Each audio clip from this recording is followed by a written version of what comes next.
নারী পুরুষ মিলিয়ে বহু সিরিজ আয়োজন হয়েছে সিলেটে। তবে বাংলাদেশ ভারত নারী দলের টি-20 সিরিজের ট্রফি উন্মোচনের এই আয়োজন নিশ্চয়ই একটু আলাদা। চায়ের দেশে সুরমার তীরে ঐতিহাসিক আলী আমজাদ ক্লকের সামনে ট্রফি নিয়ে নিগার সুলতানা জ্যোতি ও হারমানপ্রীত কৌর। সিরিজ শেষে এই হাসিটুকু থাকবে এক দলের, সেটা জ্যোতির হোক, প্রার্থনা বাংলাদেশের।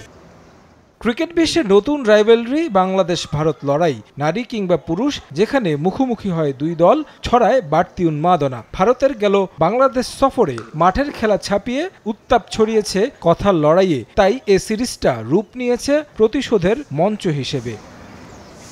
হাড্ডাহাড্ডি লড়াইয়ের আভাস তো রয়েছেই, মূল লড়াইয়ে নামার আগে নিজেদের ভুল শুধরে নেয়ার কাজটা করে নিয়েছেন জ্যোতি পিঙ্কিরা। প্রখর রোদের মাঝেই সম্পন্ন করেছেন প্রস্তুতি। স্বাগতিক সুবিধা কাজে লাগাতে চায় বাংলাদেশ।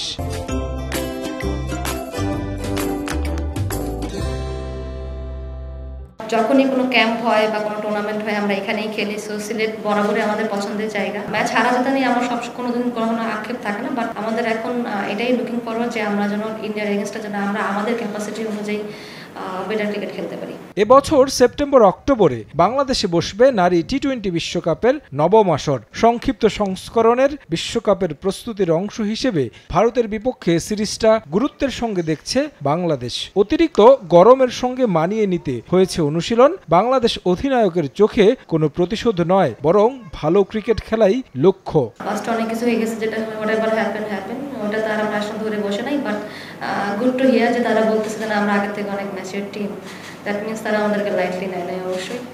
সো ফার আমি যেটা চিন্তা করছি যে অপরচুনিটিসের দিকে দেখতেছি, কারণ ইন্ডিয়া একটা ভালো টিম এবং তারা কিন্তু ফুল প্যাকেজে এবার এসেছে। তৃতীয়বারের মতো টি-20 সিরিজ খেলতে বাংলাদেশে এসেছে ভারত। সবগুলো সিরিজই জিতেছে সফরকারীরা। বাংলাদেশে বিশ্বকাপ হওয়ায় ভারতও সিরিয়াস সিরিজ নিয়ে, বিশ্বকাপ দল নিয়ে বাংলাদেশে তারা। Ideal situation for us to get used to, and Bangladesh team is a very good team and they have improved over the years. ভারতের বিপক্ষে মুখোমুখি 17 দেখায় মাত্র 3টিতে জিতেছে বাংলাদেশ নারী ক্রিকেট দল। তারেক হাসান শিমুল, সময় সংবাদ।